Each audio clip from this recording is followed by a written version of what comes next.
Friday, so we're going to take it a bit easier. And so you're going to see the lighter version of me, not the one who's, So welcome to the show. You're welcome back from that break. This is still the AM Club. We're coming to you live from the MX24 studios, Oleander Street, East Legon, Accra, Ghana. We're also live on ABC News. And so if you're joining us for the very first time, you made the right choice. Be part of this very beautiful family where we're learning and growing together. Again, my name is Miriam Uduak-Menta. Now, don't miss your chance to win big in the Telecel Mahete promo.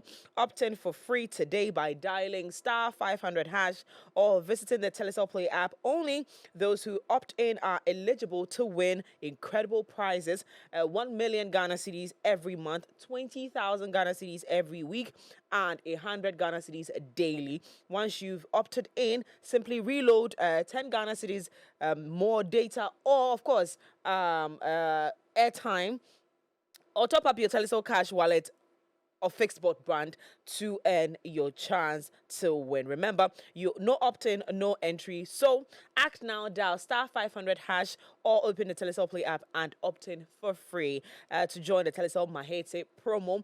You could be the next millionaire. Absolutely. So Telecel, connecting energies. Thank you so much for being a part of the show this morning. This is the Lifestyle Daily segment of the AM Club. And once I say this, you know the conversation is difficult, but we're going to try. My panelists are equipped and ready enough to have the conversation, so I'm ready. Joining me for the conversation this morning. And of course, we're talking polygamy. Should it be embraced? Should we all accept that men are polygamous in nature? So we are going to accept it and allow our husbands to marry 3, 4, 5, 6, 7, and 8? Or we have to reconsider the idea of polygamy. Well, joining me for the conversation is our very own Malcolm E. Ametape Shovetsky is here. He's a counselor and motivational speaker. Angela Terrier is a counselor. She is Counselor Angie. She's a counseling psychologist and educational consultant. And we do have Mr. or Pastor Richmond General Balfour. He's head pastor at King's Domain Worldwide Ministry. I got that right? Yeah. City of Light. Good morning. Good morning. Good morning. How are we doing? Fine, thank you. These are your smiles. I'm not trusting this smile. But we'll delve into the conversation. We're going to look at 3 facets of this particular conversation. We're going to look at the spiritual aspect of it. We're going to see what counselors are saying about it, and maybe I'll give my thoughts on how I feel about it. So we're going to say, let's start from the top, where the man of God, we'll start with us. What does the Bible say about polygamy? And I want to say this, that we do have an understanding that marriage is hinged strongly on the word of God. And so if you're marrying without that inspiration or that motivation from God, I think for many it's not a right start for you. You need to try to start from that point. And so let's say that God instituted marriage, and so this marriage conversation cannot be had without the perspective of the word of God. So tell me, what does the Bible say about polygamy? All right. Let me pick it from Genesis, Okay. because if you're saying that it's the word of God, then Genesis becomes the foundation by which everything was built upon. Absolutely. Now, when you read Genesis, the introduction of marriage came even before many things, before sin occurred, before procreation occurred, before men decided doing many stuff. Marriage was the original intent of God, because when God created heaven and earth and created Eden and put the man there, he gave responsibility to a man. And God understood that men can't do it all by themselves. They needed a helper. That was the reason why women came. So women are supposed to become helpers of men to fulfill the assignment of God over their life. And when God created marriage or instituted marriage, it was a man and a woman. God created Adam and Eve. God didn't create Adam and Eve's. Okay. It was Adam and Eve. Oh, yeah. So in the process of time, when you get to Genesis chapter 4, there was a man that came from the lineage of Cain called Lamech. Now, Lamech was the first person to marry more than one. Okay. So which means that the guy brought in something that was not the original intent of God. Okay. So polygamy became the desire of man. So with God, it was monogamy in view. But to men, polygamy came out of desire. Okay. So Genesis chapter 1, Genesis chapter 2, Genesis chapter 3, all that we saw was monogamous kind of family building. But when we got to Genesis chapter 4, then Lamech decided that one woman is not enough It's for not him. enough. I don't know. We must beat that boy. Yes. That is where all our problems came from. But the point is it a problem? When you say that is where all our problem came from, then we'll have to look from different perspectives. Okay. But we are not there yet. Okay, we're not so there let me yet. just. So Lamech now said that one woman is not enough. He needed more. I don't know his intent. Okay. Either it was to fulfill his desire or for economic purposes, because polygamy has several wings and windows. So until you open the windows, you may not understand why somebody did whatever he did. But with God, God already had what we call monogamy in view. So polygamy became the starting point of men's desire. And when the story continues, or if the story continues, we would have seen a lot more people marrying more than one. Yes. For different reasons. Yes. Well, So, but before that, let me say this. Yeah. When men decided to do that, then God must accept and regulate it. So the regulations of laws concerning polygamy was, let me put it this way, afterthought. Which means that the thing is, if I like it or not, they are doing it. Yeah. So let me bring in something to guide it. You know, I don't think that is the nation we accept robbery. It happens. Okada was not part of our movement here. You know, I've been to Nigeria several times to preach. You know, it's part of the economy. But Ghana, it's not like that. But the NDC government saw that, no, the way this thing is going, we have to institutionalize it so that we bring in laws to safeguard it. Yeah. So that if you want to be a motor rider and want to do Okada, you have to have license, you have to have insurance, you have to have certain safety mechanism. So God understood that I created men, I left them with what we call will.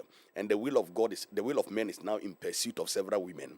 So if I don't put in laws, there will be abuses, there will be dishonor, there will be disrespect, there will be abandonment. So now God now decided to accept it. So I will call it the permissive will of God in motion. The permissive will of God in motion, not the original will of God. So God didn't start it, men brought it, and God accepted it. God accepted it. So we'll talk about at what point and give scriptural backing as to how God decided to accept polygamy. I'm going to come to my lady in the room. This is your first time with us, and so you're welcome officially. Thank you. When we're talking polygamy, it's almost as if it's an agenda against women. I married you when you didn't have anything. Then all of a sudden, now you have money. You want to have more women, and it gets worse when you're not accepting it. So now they have to marry and put it outside. As a counselor and as a woman, and because I want you to speak in these two capacities, as a woman and as a counselor, when these conversations come to you, how do you approach it? When the man has made up their mind that they're marrying another woman, what would be the approach? Because we are getting to a point where we're saying that whether we like it or not, it is here. Should a woman accept another woman into their homes? Should we work around it? Or should we say, I'm not doing this for many reasons that as a professional can appear in marriage? Okay, thank you very much. You're welcome. A relationship is actually between two or more people. And when it comes to marriage, the two of them have to agree. Okay, so one person cannot really dominate and say whether you like it or not, I'm bringing in another woman. Yeah. He has to come to a point where he communicates well with the partner for the partner to accept his point of view, as in why there's a need for another woman to come in. But it cannot be forced. If the man also goes the extreme and has another family outside the marriage, then that one is not polygamy, it's infidelity. From that point, it's infidelity because that one is without consent. Yes. There has been so many cases where people come in and say they got married and later on found out that their husband was having another family outside there. Yeah. You're already in the marriage, and with this situation, you have to try and manage it very well and One with is managing wisdom. it very well. Yeah, and with wisdom. Yeah. The thing is, it depends on the type of marriage you also have with your partner. The type of marriages count. If it's just a traditional marriage and he's going to marry someone else and it's also traditional marriage does not limit you to marrying one Yes. person. But if it's an ordinance, then if the other person was married by ordinance and you've been married by ordinance as well, then yours is not valid. The first person's is valid, but yours, the second one, is not valid. Okay. And if the reverse is the case, if you're the first and he goes to marry another person, the second marriage it's is not invalid. Yes. And how do you approach that? Well, with wisdom. With wisdom. Okay. I can give an example of a case Yeah. that I had. The man was married to the lady by ordinance, and then he said he was going through a lot of difficulties, but he couldn't tell the church, and he was a figure in the church, so he couldn't talk about it. So in the end, he went to marry another woman. Okay, so the other marriage was not really valid. They had a wedding, all right, but from investigation, we found out that the church was actually not registered. That one.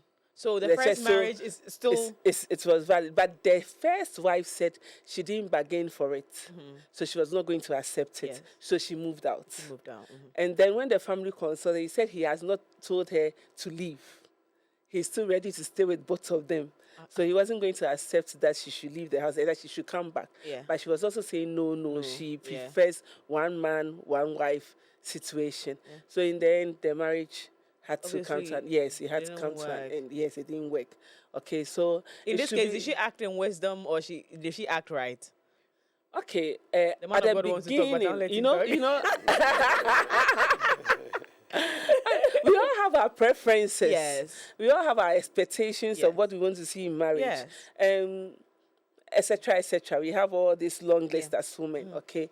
If you are not used to, sometimes culturally, based on your background, if it's culturally accepted, you don't see anything wrong with it.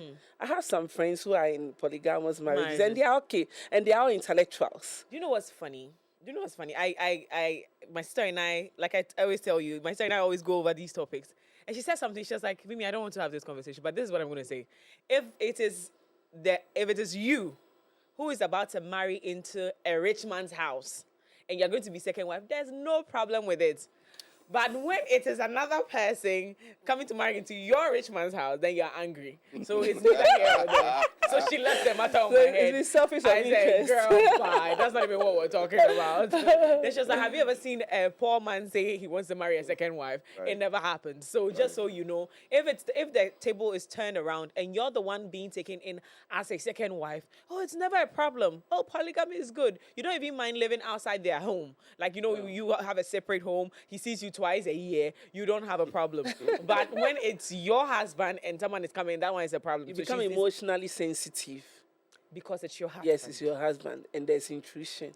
Absolutely. Now, Shavasky. Right. Should a woman who knowingly chooses to become a second or third wife be judged, or should society respect their choices? Well, thank you so much for the question. You see, the thing is, it's not just about her making the decision to be a second or a third wife. Yeah.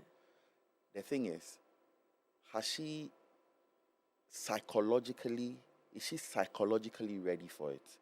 What are the reasons why she's accepting to be a second or a third wife? Yeah. Because you can willingly, maybe because the family you're marrying into, the man is rich and all of that. So yes, you're looking at the wealth, and all that it comes with. You're going to have a house, you're going to have a car, and all of that. So because of that, you are agreeing to marry into it. But you see, there are a lot of things to look at, emotionally, psychologically, because you see, when you are a second or a third wife, what you need to understand is that there's nothing like 50-50, because your husband is not going to give you that much time that you would expect.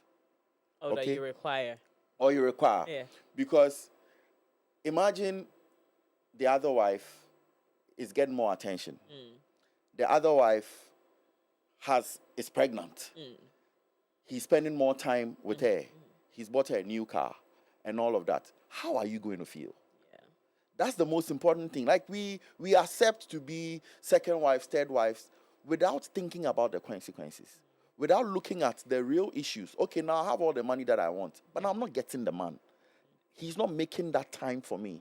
The most important thing is not the wealth. It's not the money and all of that. It's the person you're getting married to. The time he's spending with you, how he's able to listen to you, how he's able to make time for you, how you're able to have conversations together. Imagine there are people who are second wives who hardly even see their husbands. And now their second wives are also trying to chat some other guy somewhere because it's like they are not. Their emotional needs and Their physical needs are not emotional being needs met. It's only the financial. Exactly. It's only the financial and all of those kind of things. So yes, it's okay if you want to be a second wife, Yeah. but you need to be sure and understand what it entails before you become a second wife. Chivesky, have you ever come across a couple who are in a dilemma of, or a woman who's in a dilemma of accepting another woman into her home because she wanted to save her family? Yes. So And what did you approach? yeah. that So issue? you see, exactly that. You see, so there was this instance, and when it happens like that, my job is to make you properly understand what it entails. That you see, don't just focus on the financial side. Focus on you. Are you being forced to be? Are you being forced to accept Yes. a second? Because to accept to accept a second wife Yes. into your home. Yes. Because most of the cases, the women don't want to lose their husbands because of societal what's it called? Issues, Pressure, stigma, pressures, and the the rest. stigma, But what if and the all of case that. is that So I'm still in love with my husband? no, yeah. So It's not that's societal no. pressures, No, so mm. I'm coming to that. Yeah. So one is societal pressure. Yes. Okay. She doesn't want to lose her husband because Yeah. she's in love with her husband. Yes. So I don't want to let go of him. Yeah. So because of that, Compromise. I have to compromise. Yeah. But you see, compromising is not always the solution. Because you see, you may compromise, okay? But when reality sets in, that's where the issues become a lot. Because now you're not making time for me. Why is the second wife? Imagine jealousy. Jealousy is a serious thing when it comes to jealousy. I don't remember the last time you came to sleep on my bed. Now when you come, you don't even spend time. You're gone. You're gone. You're away. So it's very important that we know and accept this. Whenever you're going to marry somebody, you need to be sure the kind of home they are coming from. That is why we need to have investigations. There are people who are from polygamous homes. So it's in them. They may say they don't want it, but after time, now it comes up. Now they want it. It resurfaces because it's in their subconscious. You understand? In their consciousness, they don't want it. But it's in their subconscious. It's hereditary. You understand? So after time, now they want it. They see themselves wanting to have another partner and all of that. And when you do that, you are putting your woman in a certain tight corner. Yeah. And it becomes difficult for her Yeah. to survive there. Sir, I yes. wanted to say something. When a man is poor and he's even handsome, no woman wants him because he has no money. He has you no money. understand? Who is he going to frustrate you Yeah, to? but then when he's rich, Yes. and he's well settled, everybody wants Yes, he's yes. attracted to Yeah. so many women. Okay, so this issue of polygamy, like he was saying, initially maybe it's in the person's foundation. But then it wasn't a problem until he married, he settled down, things started working, and then their financial status changes. Yes. Okay, that is when he becomes more attractive to the people. And then that foundation that he had been ignoring begins to become a test. So, I guess, and again, the pastor and I are Yes, together. yes. You put your own. I guess when you're planning for marriage, it goes beyond just accepting to marry the individual. Sure. It goes beyond just falling in love Right. Sure. and saying, I'm in love, I'm going to marry this Right. man because I'm in love. There is more work that needs to be done. Because if the person has a background of polygamy and they won't, and that has the potential of resurfacing in their lives, then you might have had to do the spiritual work and even investigate the individual if this background is something you want to, grow your family in. Am I Right. correct? Yeah, And in doing that, so we're going back a little bit before coming back into what I want to ask you. In planning to get married, what are the most important questions to ask as an individual who's really looking at long term? I think I have to, if you permit me, Yes, let please. me address one from here. Okay, and One one from my there. father. Okay, let's see. Let's see how that goes. My sister made a point that if a man want to marry another woman and the wife doesn't consent to that, Yeah. and the man go ahead to marry that person, it is called infidelity. No, she said No, goes no. ahead to sleep with them and have a family outside, you have not outside, marry, yes. Yeah. not Not marry. marry. Yes, no man. So if a man goes there Yeah. and have family, Yes. so what if the man marry the person? No. So what she was talking about No, infidelity. I understand, because she emphasized on the word consent. Yes, but I think you need consent. No, so also there are two different situations right now. There's one that says I'm going to marry, and even as a well-meaning individual, if it is marriage you're going for, then that one your family, your current family has to know. It's just right, and you're doing right by the family that you swore to. Now, infidelity, which is the other one that said mistakenly was a plan, though, you have a child with a woman, you're not married to her. That one, you can decide. In fact, I always say that if my husband decides, God forbid, he will never do that. If my husband decides to go and have a child outside, to be honest with you, save me the trauma. I don't want to know. I genuinely don't want to know. Because I don't forget anything. So keep your family. Don't just go and marry. If you want to go and marry, then you have to come and ask me if I want to be in a polygamous marriage. But if that's not what you're doing and you mistakenly impregnate someone, keep that issue away from me. I don't want to know. 'Cause I don't know if I will ever forgive you. No, but the thing is that. But that's not polygamy, Osofo. Please, before you come in, Osofo and I are talking. That's not polygamy. First, I think let me go back some. I will still address what Yes, you're please. saying. Yes, please. Before we talk about the pro and the cons of this polygamous thing that we are driving out, when I listen to my co-panelists here, I keep on hearing if maybe the man is rich, if the man is rich, if there is money. I differ a little. Okay. First of all, when it comes to marriage, she quoted very powerful word. It's a relationship between two people. But marriage, the way God framed marriage, the man is the reason why the woman was made. Straight. No argument. Straight. Okay. We're not arguing that. So the existence of marriage is to please the man. 100. So if existence of marriage is to please the man, I don't need your consent to marry another person, though you said it is right. The fact that it is right and I decided not to do that, it does not make it wrong. Straight. What's it straight? I'm glad I'm not the one saying this. What's it So straight?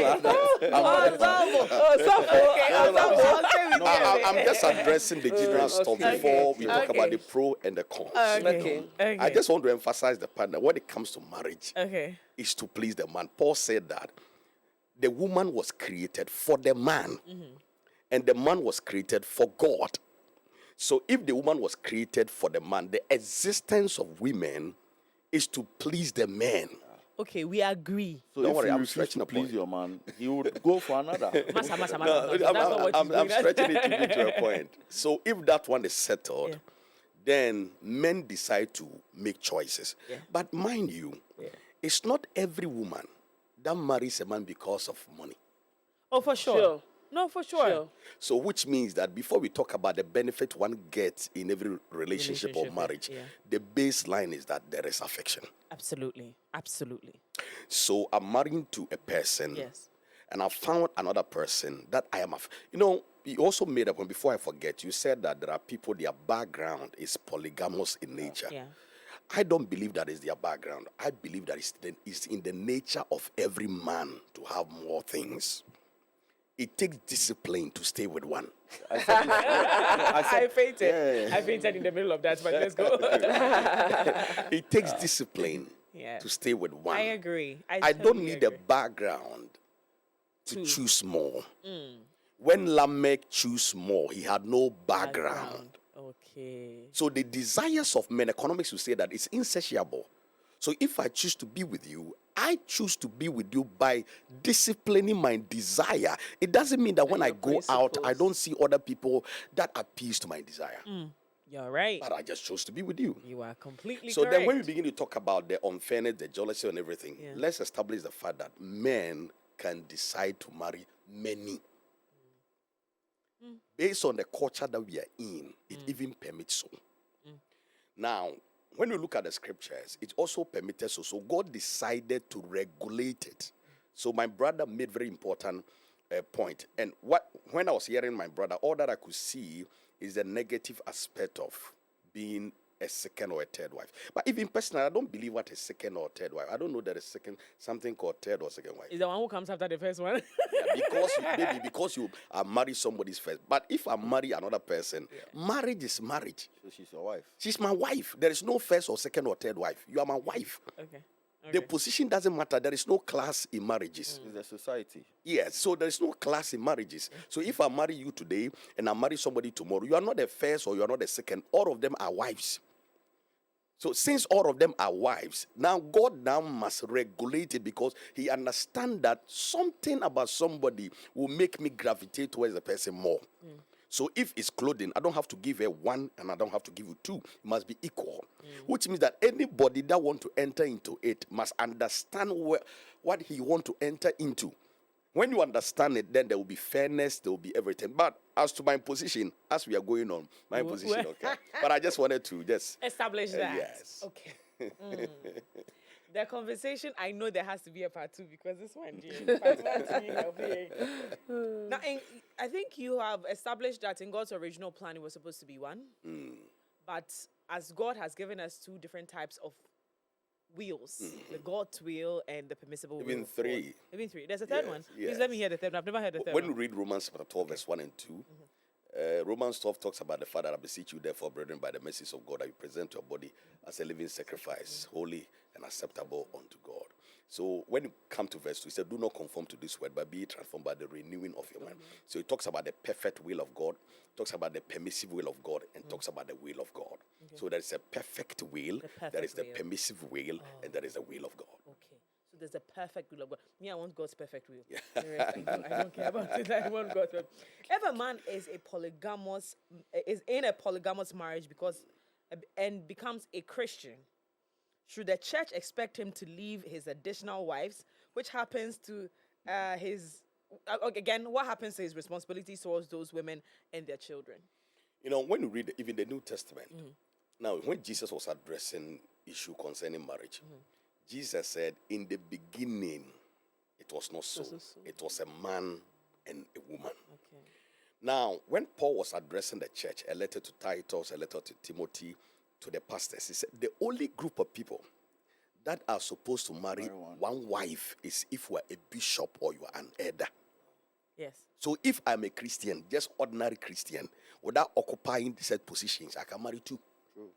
Okay. So if now I've already married these two people or three people and I came to the church and the church is telling me I should leave who? The church can't tell you that.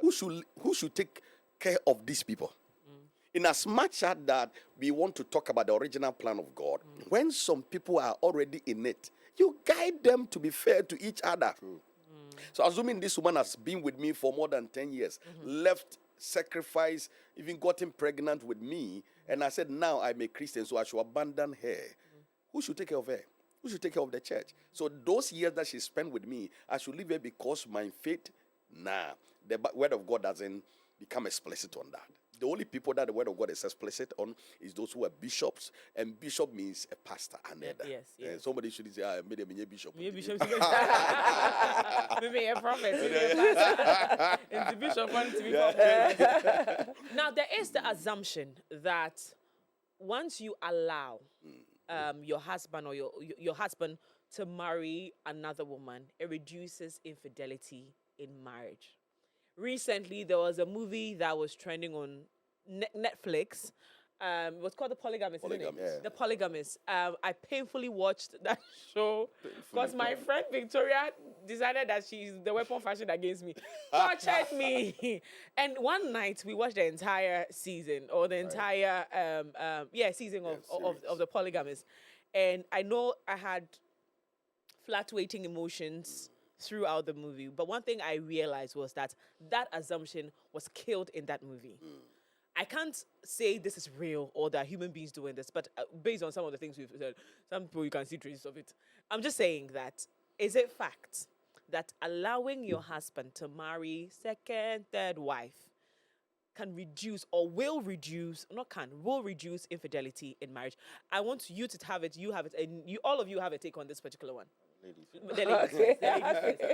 Reducing infidelity on call outside view. Okay, so polygamy is not a cure for infidelity. Praising the living God. That's why we say it's the way those times when you use this channel, praising the living God. It's not a cure for infidelity. Right. It's about discipline, like Reverend said. Okay, so if the man has this promiscuous attitude, having several wives will not curb it. He has to decide that enough is enough. He has this, he'll stick to this number of wives and then manage them. Okay, but it doesn't mean that it will cure it. Okay. Yeah, so As a man. you see, some men don't stop. You understand? They always want to be on top. So he can have 2 wives, have a side chick, and still want more.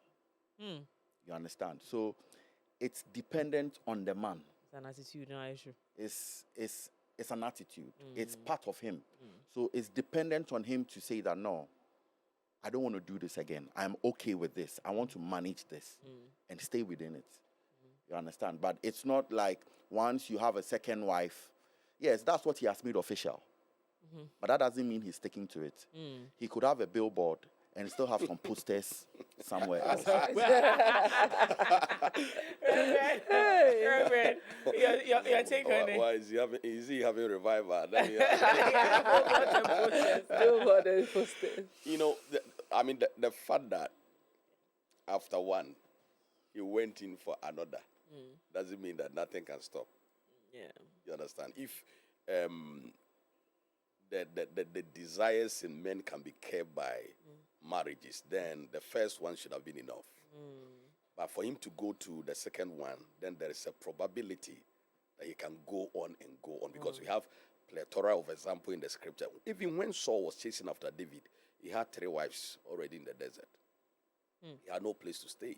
He was living in caves, but he still have wives around him. So when it comes to men, pressure doesn't take away those things from us. Yeah. Solomon, an example, 3,000 wives, 700 concubines, which means that men can go on and on and on and on because of who we are, because of what is in us. So the baseline, as I said, is the discipline to stick to something. Discipline to putting yourself, Paul said, after preaching the word, I put myself under subjection. So until you decide to place yourself under subjection, you can go on and on. If you have what it takes, then when we talk about the negative aspect of it, if you have what it takes to handle it, why not? It doesn't curb it. It doesn't even eradicate it. It's discipline. I was going to say something. So it takes pleasure to relieve pressure. I don't know if you understand. You got to say it in. You're still in the revival. You know, men love pleasure. No matter how pressured they are, they want to use pleasure to relieve that pressure. That's just what it is. Yeah. Now, what are the biggest emotional challenges, as it relates to polygamy? Jealousy, competition, insecurity, or resentment? And can they realistically be managed? Is there a marriage that says that all the wives are being taken care of equally? Everyone is happy and nobody's feeling jealous or feeling any form of resentment. towards each other? Is All there right, anything like you that? see, there's nothing like equality when it comes to polygamous marriage. It's about fairness. You're just being fair to all your wives. You are taking care of all of them. You know, you're buying this for this, make sure you're buying it for the other. Don't exempt one. Because once you exempt one, you are making it very difficult for them. It's like you're putting them in a situation of serious jealousy and all. So treat them all fairly. You may not be able to treat them all equally because if wife A is not well, she needs more attention. If wife B is pregnant, she needs more attention. So as I am attending to wife B, wife A may be jealous, but she needs to understand with wisdom to know that wife B isn't well. So she needs more attention. And she should also be able to check on wife B to know that wife B is doing very well. Who should do the checking? The wife B. Wife B. As what? We are- As midwife? Yeah. As you know, A co-wife. She's a co-wife. As co-wife. You understand? You see, once you have For accepted midwife. it, find ways and means to be happy. Okay. As There are people co-wife. who live. You see, Listen. there are people who live in a very big house. Shoveski has said, because listen, Shoveski, it's one thing to allow you to do what makes you happy, and it's another to tag me along. You can go. What is Ashuche? What's that? So our children won't get along. Oh, let them meet each other. Actually, So as children will get along, it takes the parents getting along for You know, the children to get along easily. let me break the news, and then I'll tell you how it was managed. So my father was a very polygamous, Oh, wow. man. Okay. He had 4 wives. Okay. I met all my siblings. Okay. And this is how it was. My mom was the last wife. So, me, pension babies, last baby, the ones who are pampered. And, Right. She was the chick for the last one. Now, what she did is what I'll say a lot of women would do to bring peace. Everybody was raised under her. The mothers never showed up as much as, a mother whose child is living somewhere well. But we have Derek from La Paz on the call. But what she did, so we'll come back to my story. Good morning, Derek from La Paz. How are you doing? I'm fine, madam.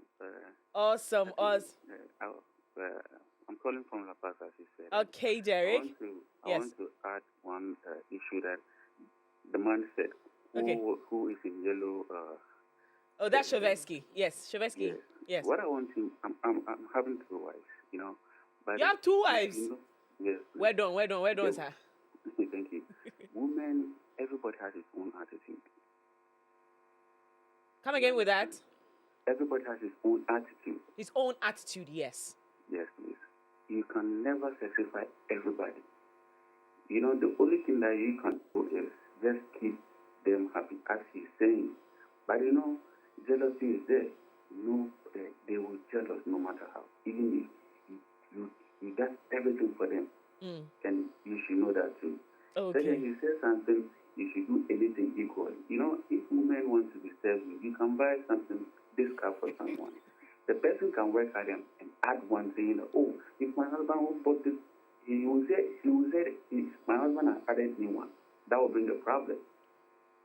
So you being a man being in that situation, there are certain things that you shouldn't even record, or you just look at it as it's a woman talk.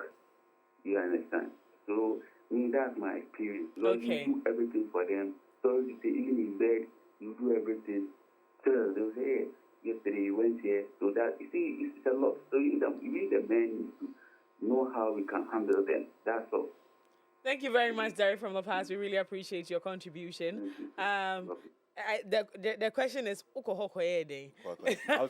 If you pardon me, so I was Yes. speaking to. I just remembered something. Yeah. I was speaking to a Muslim lady. She's a second wife.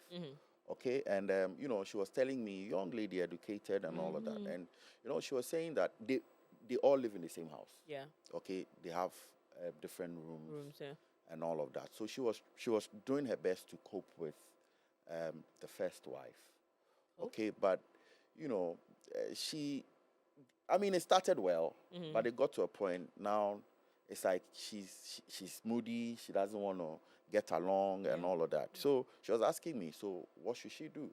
I was like, and she said something that it's like their first wife has a child. It's a baby. And she needs help. but she's refusing to reach out to her for help. But she's realized that she needs help. I mean, she used to help and all, but she doesn't really appreciate it. So should she stop? Then I said to her that, what do you really feel like doing?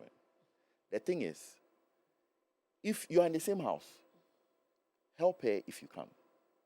You understand? But you see, don't force yourself to communicate Exactly. with her. Exactly. But the challenge is that. Exactly. But you see, the challenge is that I blame the man. You know why? Yeah. Because he hasn't sat them down. I'm not even going to catch you. We have another caller, Elsie from Tamale. Good morning.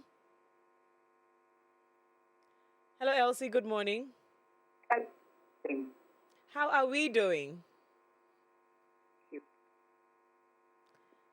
Hello, Elsie. Hello. Okay, now we can hear you. I'm very well, thank you. Please, what is your contribution to the conversation we're having this morning? Okay. So, go to a topic. Okay. Okay. So, in your topic submission, he said a man doesn't need to ask permission from his wife before he gets a second wife. Mm-hmm. And it's not wrong if he doesn't, because getting a second wife is I don't want to use mandated for a man.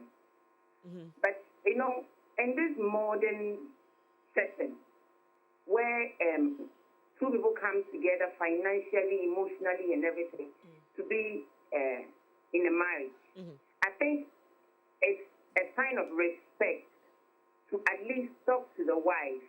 Oh, I'm getting a second wife because of one or two reasons. There are some marriages the woman is not able to conceive, so they come together to get a second wife. That's a valid reason for a man to get a second wife, and it is a valid reason for the wife to accept that, oh, it's okay if you get a second wife. But if you say that the woman doesn't need permission from the wife to get a second wife, I agree with him. You disagree. And also, he also said that church elders were those who were to be monogamous. I think they are the only people who are supposed to marry one wife. Who are mandated. One wife. Yes. I think that it was so because, Jesus reaffirmed the original design of marriage in Matthew. And he emphasized in Genesis that one man is supposed to marry one woman. That is why God made Eve for Adam. God could have added another person named Cynthia, another person named another Miriam. Yes. Go ahead. Two or three, but he keeps it like Okay. one is happy. Even God knows that one was enough for this man. So this thing affirmed Matthew. And so if church leaders are meant to be monogamous, it is supposed to set a standard for the church to follow. Not that they are the only people who are supposed to marry one woman, then the meaning I'm a church member, so I can marry two or three wives. If your church leaders are marrying one wife, it is a standard for you to follow. That's why they are our leaders. We are looking up to them. We are looking at them. They are the Christ in our eyes. So we are looking up to them to live the standard God wants us to live. It doesn't mean that they are allowed to marry one. I'm a church member, so I'm allowed to marry a lot of wives. That I disagree with him. Okay. Thank you very much. And you guys are doing a great job. Thank you very much, Have a nice Elsie. day. Bless you. Thank you so much. Also, so for this can one I- is yours. This one, it is yours. I hand it over to you. All right. I wanted to defend you, but No, it's I realized fine, I it's didn't fine. have the words to I defend you. can do it myself. Now, the first one I stated, I said that marriage is for the men. God created women for men. So a man doesn't need the consent of a woman. Need. Yes, doesn't need. Let me stretch it. Doesn't need the consent of a woman Okay. to go in for another woman. Yet, it is right. Yet, it is respectful. But if he chooses not to, you can't fight him on that. Oh. So But I've if I feel underlined, disrespected, I can fight now. I've underlined the fact that it's men that go in for other women. Yeah. So I can say to my wife, no, she cited an example that the right way for a man to go in for another woman, especially if my first wife is unable to give birth. But there are people who stayed with one woman who never gave them a child, but they stay with them. Yeah. So going in for another woman, not because you are able to procreate or not. Others go in because maybe the next person that they saw also loved them or something that is appealable to them, not necessarily procreation. Now, the second one that she raised concerning there's, if you have a call, We have a caller. We then actually have a I'll caller. come We have a back to caller. that. That's fine. From Spain Sex. Good morning. Morning. How are we doing, sir? Good. I'm doing good. Awesome. Doing good. Let's- I want to Yeah. also have a say about what you are discussing. Please go ahead. listening and enjoying about what the Papa is saying. That it's only Reverend and Bishop who can marry because they have to set good example for us also follow. And looking at it about the suggestion the lady who called was talking about that maybe you have to say to your thing with you marry that you are going to have a second wife. If only you can care for the second wife, there's no need for it to inform the first. Even for you to inform, you have to accept because it will bring competition both the first one and the second one. It will bring competition between both of them so that they can even handle the men well. Because if there's no competition, they will be bragging. So he shouldn't say it. So the man shouldn't say it. Yes, it shouldn't, because if you can take care of the second one, what about you not informing and maybe having a side chick, please? It's very bad. So if you can really take care, you have to go in for the second one so that there will be a competition between both of them. For you. Thank you. Thank you very much. Thank you. I don't know if I quite got what he said, but he said, did he say we should say it or we shouldn't say it? The man shouldn't ask for the permission. He should just go and do it because you cry, you're having side chick, you didn't say it. So like, there are many things that are right that we don't do. that we don't So do. I'm saying that it's a right for you to say it. But if you choose not to, there's absolutely cannot be hanged nothing. for it. Yes. We have messages as well. Okay. I wanted to handle the. Now, see, I first established the fact that God's original intent for marriage is one man, one woman. Yes. Now, so Paul now stretched on the fact that every bishop or every elder must marry one. As the lady said, they become an example for such, of which I agree. But if even, I don't need my pastor to become an example. Christ is the example of my life, not my pastor. I'm a pastor. I pastor a church. I have branches. I have pastors. But I am not their standard. Jesus is their standard. When I do anything out of the will of the scriptures, they have the right to disown me. So Paul said, look unto me as I followed Christ. So the ultimate standard is not my bishop. The ultimate standard is the Christ who died for me. Me, I can't die for anybody. Okay, so The church is supposed to show the way, not to be the way. Yes. I agree with you, and I always say this, that my friends used to fight me. I had very high standards for men of God, and I'm saying had because now I've reduced it. I had a very high standard for my friend Mama will tell you that Mimi, they are men. Amen. They are men, so focus on your God and leave these men alone. I came from a family that, had that, and then my adopted parents are also men of God, and they've shown me that you can do it, so all of you should go and do it. Okay, so we have a few messages, and the truth is that we have a part 2 of this next week, so that we can really put to bed this issue, whether we are going to agree with it or reconsider the decision on, even for the men as well. It's good for you to listen. You are listening to people who have actually gotten married to 2 wives, and they're telling you what the problems are. Do you want to go into that? Well, we have Why Do Christians Frown on Polygamy but the David and Solomon and more in the Bible were anointed by God and allowed to do that. Ike from Sakura, we've already answered that. If a man genuinely loves 2 women and can provide for both, is polygamy necessarily wrong? Jonah from Techiman. That one's also very arguable. So next week we'll come back to this stories. Pastor, if polygamy is wrong, why didn't God clearly tell the men in the Bible to leave their multiple wives? Sarah from Ashaman. I don't think he said it was wrong. And so, yes, Please, he didn't say it was wrong. He said it is permissible by God because you both have multiple desires. Can a Christian man have more than one wife and still have a good relationship with God? Kwame Osei Tema.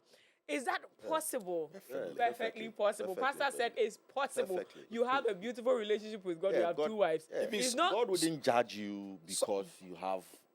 Sorry. Okay, God so wouldn't judge you. MCR is about to move on to a next show Okay. on the channel. So unfortunately, and that one is going to be picked outside, and their time is up. So, gentlemen and lady, we are going to pause. This is what my father does. We are pausing on the service, so we are not saying amen. We'll say the grace next week. We'll say the grace next week. But I have Shovesky, I have Osofo with me, and I Angela. have Councillor Angie with me. And we are coming back next week to have part 2 of Let's Talk Polygamy. Should it be embraced or reconsidered? My name is Miriam Udwakmans. I guess thank you so much. You're too good. You're too good. You're too good. This conversation, we have to have a part 2 and now finally put to bed this particular conversation. Again, we're learning and growing together. For those who said, nada, you're not going to marry another woman into my house, you have to come and listen. And for those who said, I'll accept, so just know what you are accepting. And so, ladies and gentlemen, stay right here with us. This is the platform where you learn and grow. My name is Miriam. We've had a fantastic week. You guys have been amazing this week. Let's do this again next week. But note that this weekend, I want you to have a calm weekend. No matter what you're doing, whether you're at a funeral, wedding, naming ceremony, family gathering, know that a calm weekend is what I need for you to reset for another fantastic week next week. So be calm. Don't do what I will not do. Pay attention to yourself. In fact, take care of yourself. Self-love is what we're doing this week, okay? All right, take care of yourself. I'll see you again on Monday. Have a fantastic weekend.